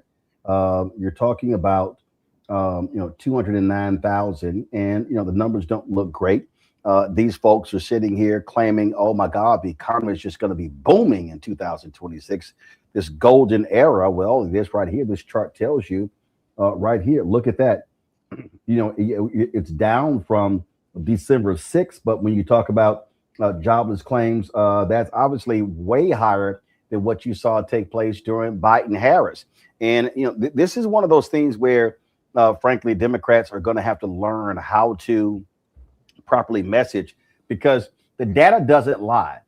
When Republicans are in the White House, then you have deficits, you have recessions, Democrats job growth. I don't understand how the numbers can be on your side and you lose the perception that Democrats are bad for the economy, Republicans are great.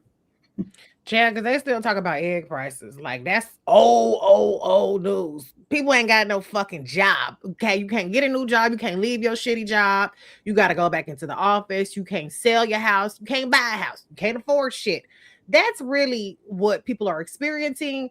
But here we go, talking about egg prices. The reality, though, is that Donald Trump broke the economy. He inherited an economy similar to what he did. He inherited a strong Obama economy. He could have coasted more or less. You know, people would have been happy. The rich would have been happy with their tax cuts. And had he simply stuck to that, people would be in much better shape. But no, he came in here and took a freaking chainsaw to the economy and to the United States economic standing with his unhinged, erratic, and pointless tariffs. So he spooked the entire corporate community. They didn't want to invest in capital expenditures. They didn't want to invest in expanding their workforce. They had to buy a whole bunch of goods to avoid tariffs, and then they had to find other sourcing, and they had to eat the inflation from the tariffs. So there has been destructive policy on top of a destructive policy. And there was news today about how America is trying to sell natural gas to Europe, and there were almost no takers for American natural gas. And so that we can make socks great again in America and make t-shirts great again in America, the low value goods that he's trying to bring back in terms of manufacturing, as opposed to the chips and the other things, we're no longer able to sell higher value goods to the rest of the world because they're like, go to hell, America. Y'all are fucking crazy. We're going to make deals without you. There's a new world order. Canada has already declared that. And so there's really no end in sight to the carnage that Donald Trump has done to the economy. And as more of these big, ugly bill provisions go into play, it's going to get even worse. But at least we're not looking at another shutdown. I think that Democrats played this well. It is a gift to Republicans to kind of create any kind of distance. And you'll notice there were 8 people who voted with the Democrats on this. That's a large number, in particular when the topic is immigration, because they want to create distance between this Trump regime and the murders of American citizens and what they're trying to say that they want to do. And so this is a win-win situation. It's very rare that that happens in Congress. And it seems to be from some of the sentiments I'm seeing online that Democrats are getting credit for this. So, but unfortunately, things are not going to change in terms of the economy, not with Donald Trump at the helm. Noah, to the point Reese just made, if you look at this story here from, he said Trump's trade policy blamed for U.S. gas auction flop in Eastern Europe. Not only has he been an idiot when it comes to tariffs in Europe, the constant trashing of European countries, folks who are allies, and they're like, you know what? We're good, dude. We're good. Y'all can keep y'all natural gas. And so soybeans not being bought, natural gas not being bought, all this sort of stuff. Other countries cut their own trade deals. Yeah, the so-called great businessman, that's for the idiots who believe that. Those of us remember how many countries he ran into bankruptcy. The man has flat out destroyed the economy. And then you've got yesterday, Scott Bassett, they were in that dear leader cabinet meeting, and he was like, oh, 2026, the economy is going to be booming. No. No boo. This is a situation where national security, international security, and foreign policy converge. First and foremost, this is a national security crisis. Any way you look at it, we're talking about the Department of Homeland Security. We're talking about Americans being shot and murdered on the streets. We're also talking about national security as a justification to do this, also being threatened in terms of being able to use that as a device of legitimacy. Because when you say something is a national security threat, that's not something that you just kind of bandy about. That means something. And so not only is Trump damaging, not just the economic strength of the United States, our national security is also being threatened by this impulsive decision maker that we are stuck with. But one of the things that I did like what Leader Jeffries said is that he framed this as an urgent moment, that basically these are very unique in extreme times, therefore extreme responses are needed. So in that way, you know, they understand the assignment, right? And then the second part of this is Canada and China. I'm going to be talking a lot about this. Canada and China have partnered in terms of electric vehicles. Tons of news about it last week. Now, this is a market that the United States once cornered. But when you have the pairing and combination of Trump and Elon Musk, basically Curly and Larry, they just need Mo. I guess that would be Stephen Miller. They don't know what they are doing. Just because you sit around and you have a bunch of ideas and you think you're smarter than everybody else, but you have no plan, no strategy, nor did you actually talk to the folks from the outgoing administration about what they were doing and how to effectively do the thing. And then you fire all the people who know how to do the thing. So it is not a surprise to anyone that things are falling apart all over the place. But, you know, people are going to go to other countries and buy goods from them. And China right now, Trump is a gift to China. Because China, honey, is stepping into the void, the diplomatic void, the economic void, all the Trump voids. China, honey, they have stepped into it and like, hello, superpower right here, because the United States has abdicated all of it. Yeah, but always winning, huh? Always winning. Is that what they said? That what they say? We're always winning? Yeah, I don't think so. And we're seeing how this economy is being completely wrecked as a result of the craziness. And it just really cracks me up when you look at these nutcases. Like I literally I just saw this here. You know, that idiot Monica Crowley, who used to be at Fox News, she tweeted this: President Trump won 2020 in a landslide. You're going to learn. I had to comment. I said, you know what? You are stupid. Like, you are stupid. But these people, and this is why, Reese, I keep saying, it's dumb for Democrats to spend a significant level of energy trying to win over Trump voters. Most of these people are so crazy and out to lunch that it's just a waste of time. How about you spend your time building up your black base and going after the 90 million folks who did not vote versus trying to flip these people who think this man is the second coming of Jesus? Right. I mean, first of all, fuck MAGA and everybody down with him. But, you know, whiteness is intoxicating and people want that white approval. That's why Democrats... Why the moment you had to go there, like I immediately started thinking about I started thinking about the Tupac diss song. M bad boy, M as a label, M so and so. That I fuck can't MAGA, fuck Stephen Miller, fuck JD. I can't reach to drop her own hit 'em up style. Go ahead. I should. Look, I'll go triple platinum on that. Hello. Fuck them people for real. Like, what are we doing? They're lost cause. However, like you said, there are 89 million motherfuckers who couldn't be bothered to vote for whatever reason. I mean, like it was a black woman, whatever. Maybe they was eating too high off the hog and they was feeling themselves. They thought they didn't have to vote, whatever. But like I was starting to say, whiteness is too intoxicating for Democrats. That's why every election they run these dumbass ads to try to get to the white women, because the white women are going to grow a conscience all of a sudden, and they're going to be a majority Democratic voter base, because they're so appalled by Donald Trump and his grab him by the pussy or whatever other situation else might be. And it's delusional. And that's what white supremacy is. It's delusional. And so once Democrats are willing to relinquish their intoxication with whiteness, then maybe we could all get somewhere. But until then, we're going to keep playing around the edges, trying to knock off a few of them or bring over a few of them, which, by the way, Republicans have written our black asses off for the most part. There are 40 million of us in a database marked as dissuasion. They had a little bit of success. Steve Bannon said they was going to try to get 15%, 20% of black men. So they have been doing a little bit with that, but they don't do it in terms of overtly courting black men. They do it with these red pill podcasts and Joe Rogan and others I won't name. Maybe I will name it. Stephen A. Smith. They use those folks to try to court the black male vote, despite not having policies that actually benefit our community. So yes, Democrats, get it together. Get it together.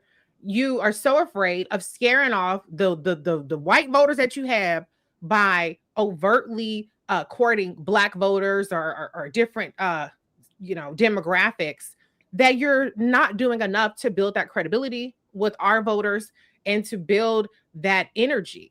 2024 was a turnout-based election. It wasn't a conversion election. And that's what they went for. And that's why we lost. Now, you could say it was rigged. You could say they cheated, all that kind of stuff. We did not let it get out of cheating distance. And so when you don't vote high enough so that they can't cheat their way into the White House, then this is what you get. I ain't got no motherfucker. So I fucked your big fat motherfucker. West side. Boy, you know who the real is. Hey, elbows up. Hey, first off, and the click you claim, West Side. We started like top on you. Elbows up. They should have been playing that at Davos after Mark Carney finished, because that's exactly what he was saying. Lit them up. Hey, you see, Starmer just came back from China. China told the UK, your people can come here without a visa for up to a month. The EU has made a deal with China now on foreign investment. The United States, y'all, let's just be very clear. Headline: the United States finished. Now, all you descendants of slave Negroes that want to wrap your arms around your master, do yourself a favor. Since the snow days are here, just take a couple hours and surf the web for international news. Please understand, the Trump crime family now, they trying to put together a rogues gallery of people with this damn $1 billion a piece board a piece so they can go out here and build condos on the bones of the Palestinians. But guess what? That too is not going to work. And guess what? They invaded Venezuela. They got Maduro in jail in Brooklyn and his wife, but Delcy Rodriguez is still talking shit. And when you take over Venezuela, you take over Venezuela's debts. Guess who Venezuelan government owes? Let me think. Oh yeah, China. Please understand that the Chinese are sending support to Cuba through other places. Claudia Sheinbaum has been on the phone with Mark Carney for the last 3 weeks. They are getting in bed together. It's over. And as far as electric vehicles are concerned, the United States is toast. Like you said, Nola, the minute Mark Carney went and made a deal with the Chinese to let in those EVs, guess what? You know who's going to be screaming, can I get me a BYD? Everybody in the United States who understand that you can get a BYD for under $20,000 that's better than any EV that Elon Musk will ever build. The market is going to crush the United States of America. So you descendants of slaves who love your master so much, cling to him. The rest of us are going to look to the rest of the world while we got a little time. Because the Trump crime family are going to try to make their money and go on. But the United States is being hollowed out moment by moment. We ain't saying about India. Modi has told Lula da Silva in Brazil, why don't you come check me out in the next couple of weeks? This thing is over. All right. That's all right. Wait for it. I'll tell you who I really love watching is Chicago Mayor Brandon Johnson. When these MAGA media reporters try to check him, and so he's always delivering Tupac style of responses. But he got to pray first, though. He got to center himself. So yeah, check this. Watch this one. Mayor Johnson, since Sunday, I've had over 300,000 real Chicagoans reach out to me and express their anger that instead of plowing the streets, the first responsibility of the mayor of the city of Chicago, clean, safe streets, you are out protesting ICE. And they don't see that as being, a real responsible role for the mayor of the city of Chicago. Your rhetoric has been encouraging people to rise up and fight ICE. Many people say that is the cause of the violence, the real violence against federal agents and law enforcement. There's also a concern that in light of this report that Governor Walz in Minnesota, that people in his office are actually coordinating these violent anti-ICE protests. Please ask the question. Anyone? Yeah, I'm trying to ask the question. Thank you. Please, if you wouldn't mind not interrupting me while I'm asking my question. Ask it. Thanks. So the question is, people are wondering if anyone in your office is coordinating with these ICE protesters to coordinate protests and violence against federal law enforcement. Well, first of all, let me again just commend the efforts and the work of the city employees that made sure that our streets were plowed and that we had warming centers available for individuals who were, either unhoused or just need that type of assistance and support. In fact, again, we saw an accumulation of roughly 10 inches because of the lake effect. And so those hardworking men and women serve this city honorably. So no, as the mayor of the city of Chicago, I do not personally plow streets, but we do have hundreds of workers that ensure that that work is complete, and they did that. We were able to ensure that the people of the city of Chicago were able to get up on Monday morning. No one was stuck. No one had to be dug out. They were able to go to work, and children were able to go to school. As far as using my platform to speak out against an administration that's murdering people in the streets of America, that's well within my right and my authority in this moment. And quite frankly, any notion to suggest that somehow that peaceful protest and the petitioning of this government is somehow antithetical to who we are as a democracy, I would call into question how much that person actually loves this country. In fact, to not protest in this moment would be a derelict of duty, particularly at a time where we see the rise of tyranny and fascism that threatens the sensibility of our humanity. So of course I'm going to use my platform, as those who have come before me, to make sure that we have a democracy that works for all people. Working people are struggling right now in this moment, and they are afraid, and they have a great deal of anxiety because of what this administration is doing, taking food assistance away from people, taking housing opportunities away from people. Healthcare costs continue to go up. So the protest, I believe, has to match the energy, quite frankly, that's coming from the White House. So yes, I'm going to continue to encourage people to rise up, lift their voices up against this authoritarian rule, because if we do not do that, all of us will be subject to the type of harm and cruelty that this administration wants to continue to spread against the hardworking people of this country. First of all, that idiot is always asking the mayor this. This is when you know you lying. Didn't no 300,000 people reach out to you.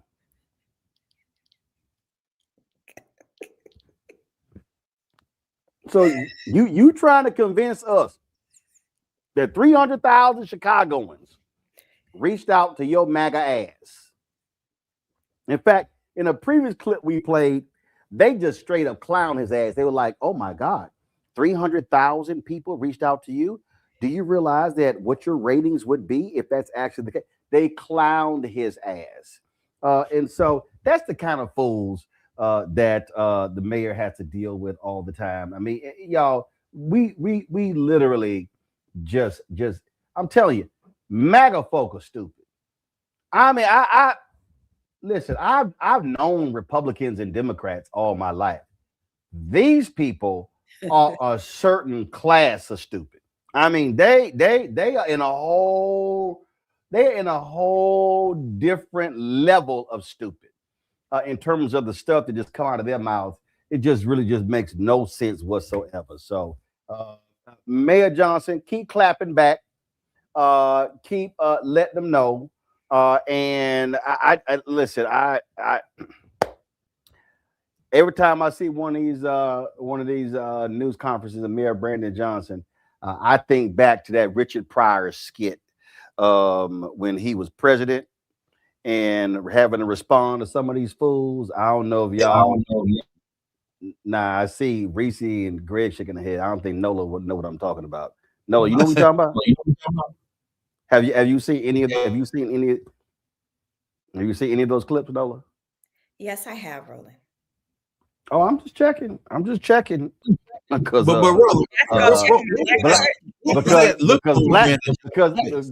Black Card Patrol is on duty. Say it again, Greg. What was that look on the mayor's face? Because you saw how Ilhan Omar was going to dot the eye that white boy. They put that vinegar on it. The only thing saved his ass was the white boy who grabbed him. Because I was in the camp in Somalia. I will ass. But what was that look on Brandon Johnson's? I told you. No, the look on the mayor's face was, here this motherfucker. That's what that was. That's what that was. That's what that was. That was like, I'm about to cuss this fool out again.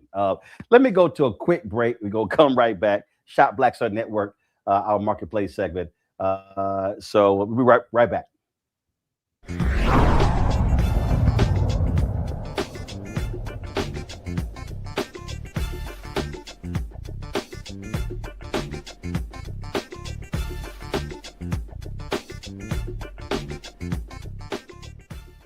They said the quiet part out loud. Black votes are a threat, so they erased them. After the Supreme Court gutted the Voting Rights Act in 2013, Republican legislatures moved fast. New voter ID laws, polling place shutdowns, purges of black voters from the rolls. Trump's Justice Department didn't stop it, they joined in. In 2018, his DOJ backed Ohio's voter purge system, a scheme that disproportionately erased black voters. Their goal, erase black votes and political power. Yeah, that happened. These are the kinds of stories that we cover every day on Roland Martin Unfiltered. Subscribe on YouTube and download the Black Star Network app. Support fact-based independent journalism that centers African Americans and the issues that matter to our community.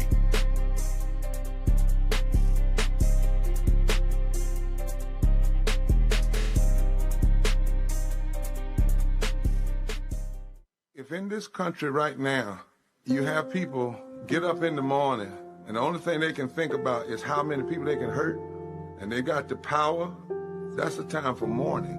For better or worse, what makes America special, it's that legal system that's supposed to protect minorities from the tyranny of the majority. We are at a point of a moral emergency. We must raise a voice of outrage. We must raise a voice of compassion. And we must raise a voice of unity. We are not in a crisis of party versus party. We are in a crisis of civilization, a human rights crisis, and a crisis of democracy itself. And guess what? You've been chosen to make sure that those that would destroy, those that would hate, don't have the final say, and they don't ultimately win.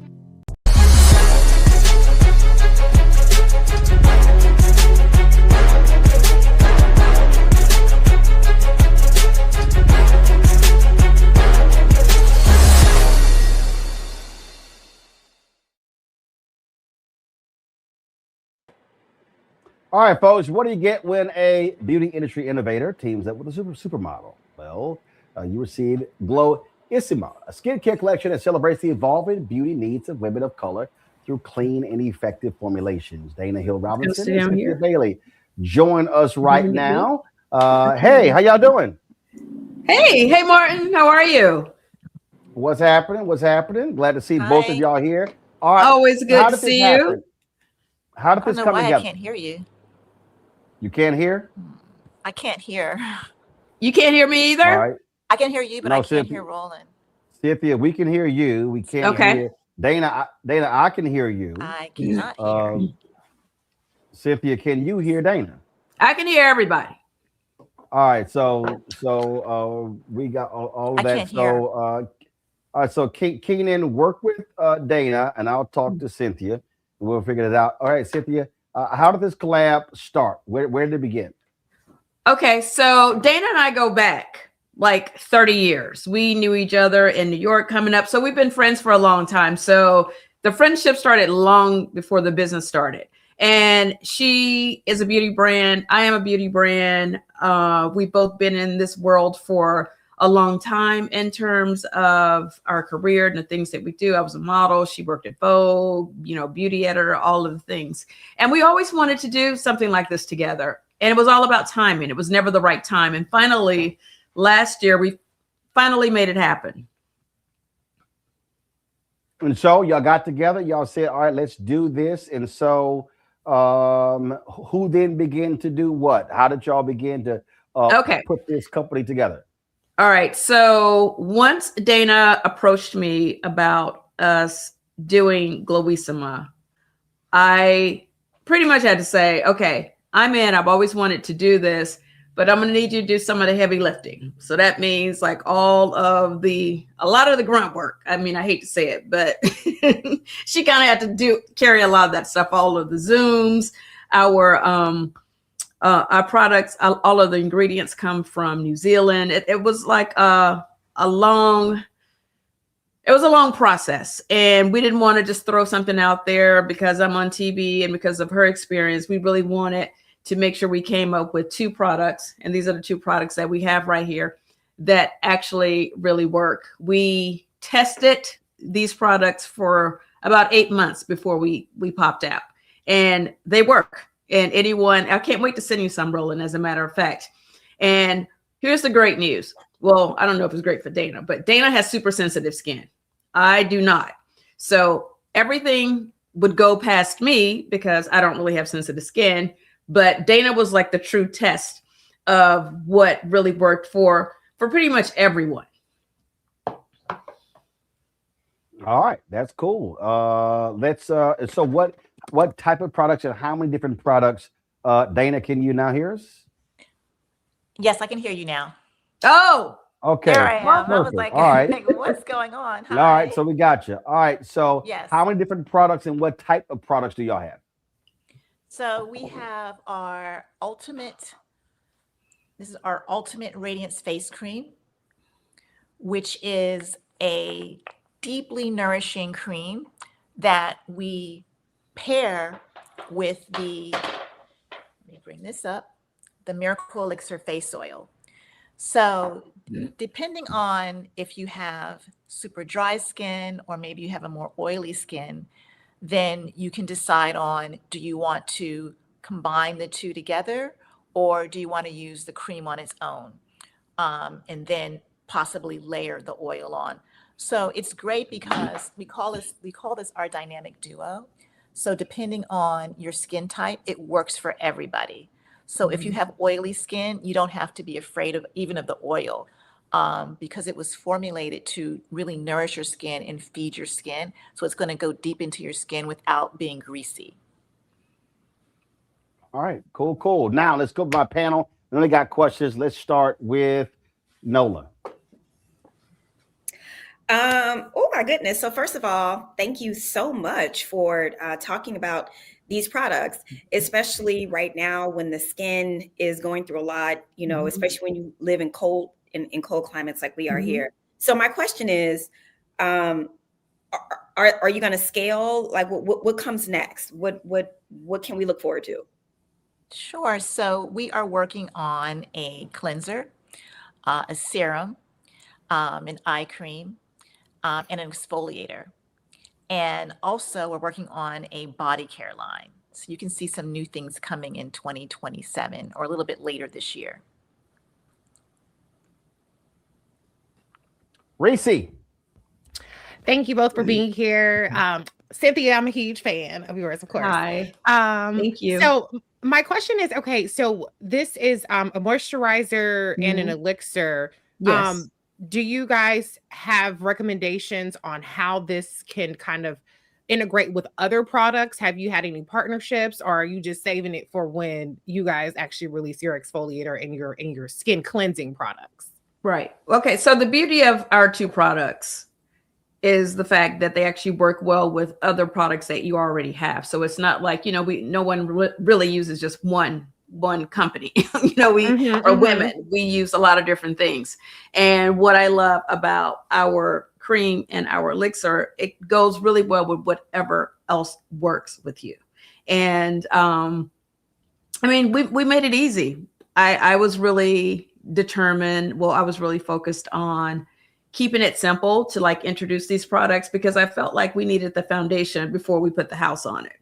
And I knew once we had everyone sold on these two products, then they would be excited to try the new products that we plan on introducing. Greg. Thank you, Roland. Thank you, sisters. Sister Betty, I think your daughter Noelle, her first year at Howard, took freshman seminar with us. Memory serves me correctly. So yeah. Oh my goodness. Yeah, absolutely. So tell her hello from Dr. Carr. But I will. Absolutely. I wanna ask you about the question of dark spots and hyperpigmentation. Yes. I know there's Yes. How do these products work in that way? And I'm asking out of ignorance, because I'm thinking about how people talk about skin bleaching and all that, but I know this is not that. So could you explain what hyperpigmentation is? All right. I'm gonna say a little bit, and then I'm gonna let Dana jump in. So we can't say that our moisturizer basically eliminates that, but I will say from using it and from all of our friends and family and customers that have tried it, it actually does fade dark spots. It really does, but we can't say that it does, but it actually does. And we have all these amazing ingredients inside of our products, like Manuka honey, kiwi oil, sea buckthorn oil, like all these different amazing oils in here that work when it comes to hyperpigmentation. And Dana, you can jump in, because I know you have a lot to say about this part. So when we were formulating the products, we wanted to create a very effective cream and oil that was going to help with the hyperpigmentation, but in a gentle way. So we chose botanicals with high vitamin C properties, such as a kiwi seed oil, the kakadu plum, the sea buckthorn oil, and all of these. There's desert lime, finger lime, and these are all natural botanicals that are high in vitamin C, and they work together synergistically to help brighten your skin and get rid of hyperpigmentation. And one of the ways I tested it, I have a cat who's constantly scratching me, and I have all these get all these little scratches. So one of the ingredients, sea buckthorn oil, is if you put that on any kind of a scratch or a burn, it heals it up really quickly, and it doesn't leave a scar. So I knew I wanted that to be one of the key ingredients, and we have them in both of the products.